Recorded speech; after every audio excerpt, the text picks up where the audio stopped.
કાંકરેજ તાલુકાના કુવારવા શ્રી રાજવિદ્યા પ્રચાર સેવા સંસ્થાન ખાતે રવિ કૃષિ મહોત્સવ 2024નો 2 દિવસીય કાર્યક્રમ યોજાયો।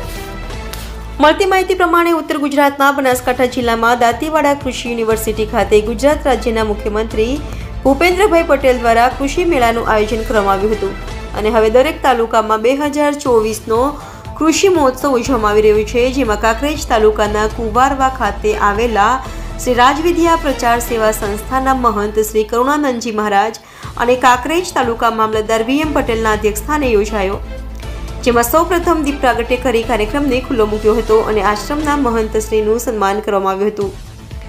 ઉપસ્થિત મહાનુભાવો અને કાંકરેજ મામલતદાર VM પટેલને અન્નકૂટ આપી સન્માનિત કરાયા હતા।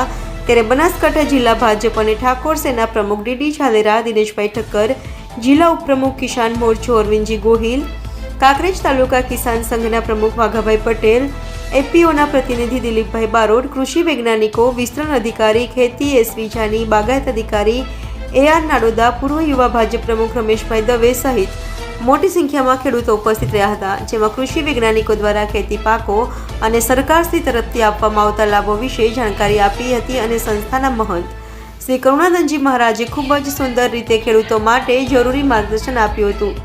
કાંકરેજ તાલુકા અમલીકરણ સમિતિ દ્વારા શ્રી રાજવિદ્યા પ્રચાર સેવા સંસ્થાન આશ્રમ કુવારવા તારીખ 6-7-12-2024ના રોજ પ્રાકૃતિક ખેતી વિશે વિવિધ માર્ગદર્શન અપાયું હતું। કૃષિ ક્ષેત્રમાં લોકચેતના જાગૃત કરી લોકભાગીદારી અને કૃષિ તજજ્ઞોનો સમન્વય કરી કૃષિ, પશુપાલન, બાગાયત, ડેરી, ગ્રામ વિકાસ સહિત કુદરતી સંસાધનોના ઉપયોગ અને વિકાસને ધ્યાને લઈ કૃષિ અને સંલગ્ન ક્ષેત્રોમાં થયેલ વૈજ્ઞાનિક સંશોધનો, તકનીકી વિકાસ, આધુનિકરણ ખૂબ ઓછા સમયમાં ગ્રામ્ય કક્ષાએ અમલ હેઠળ આવે અને કૃષિ વિકાસ થકી રાજ્ય અને દેશનો વિકાસ ઉજળો બને તે હેતુને સિદ્ધ કરવાનો રાજ્ય સરકારશ્રીનો અભિગમ રહેલો છે। આ અભિગમના સાર્થક પરિણામો મેળવવા રાજ્ય સરકાર કાર્યરત છે અને વિવિધ કાર્યક્રમો અમલમાં મૂકેલ છે। કૃષિ મહોત્સવ કાર્યક્રમ તેનો એક ભાગ બની રહેલ છે। રાજ્ય સરકાર દ્વારા તમામ ખેડૂતો, ખાતેદારો માટે કૃષિ યાંત્રિકીકરણ, બિયારણ, પિયત, પાક સંરક્ષણ, જમીન જાળવણી અને ખાતરો અને ખેડૂતો માટે તાલીમ અને વિસ્તરણની પ્રવૃત્તિઓ માટે જુદા જુદા ઘટકોમાં સહાયલક્ષી યોજનાઓ અમલમાં છે। રાજ્યના તમામ ખેડૂતોને વિનામૂલ્યે જમીન સ્વાસ્થ્ય કાર્ડ મળી રહે તેવું શુભ આશયથી રાજ્ય સરકારશ્રી દ્વારા સોઇલ હેલ્થ કાર્ડ વિતરણ યોજના અમલમાં છે। મિત્રો, તમને એ જાણીને આશ્ચર્ય સાથે નવાઈ પણ લાગશે કે આપણો જિલ્લો ડ્રીપ સ્પ્રિંકલર પદ્ધતિ અપનાવવામાં સમગ્ર રાજ્યમાં પ્રથમ સ્થાને રહેલો છે। બનાસકાંઠા જિલ્લામાં 2,78,657 ખેડૂતોએ 4,42,087 હેક્ટર વિસ્તારમાં ડ્રીપ સ્પ્રિંકલર પદ્ધતિ અપનાવેલ છે।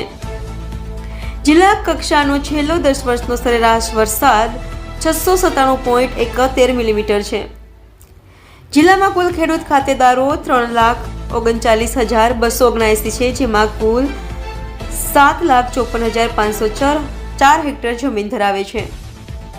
તાલુકાનું આર્થિક પાસું કૃષિ અને પશુપાલન આધારિત છે અને વિકાસની ખૂબ ઉજળી તકો રહેલી છે। આવા સંજોગોમાં સરકારશ્રીએ અમલમાં મૂકેલ કૃષિ મહોત્સવ કાર્યક્રમ થકી હાલમાં જે પરિવર્તન દેખાઈ રહ્યા છે તે જોતા આગામી સમયમાં જિલ્લો દિવેલા, દાડમ, ખારેક, ઓર્ગેનિક જીરું, વરિયાળી, નેટ હાઉસના શાકભાજી પાકો, પપૈયા, ટામેટા વગેરેની દેશ અને દુનિયાના બજારોમાં આગવી ઓળખ ઊભી કરવા માનનીય મુખ્યમંત્રીશ્રીએ વિકસિત ભારત સંકલ્પ યાત્રા, રવિ કૃષિ મહોત્સવ જેવા અભિગમોને અમલમાં મૂકી આપણો તાલુકો વાઇબ્રન્ટ તાલુકો અભિગમને સાર્થક રૂપમાં સાકાર કરવા માટે પ્રયાસો કર્યા છે।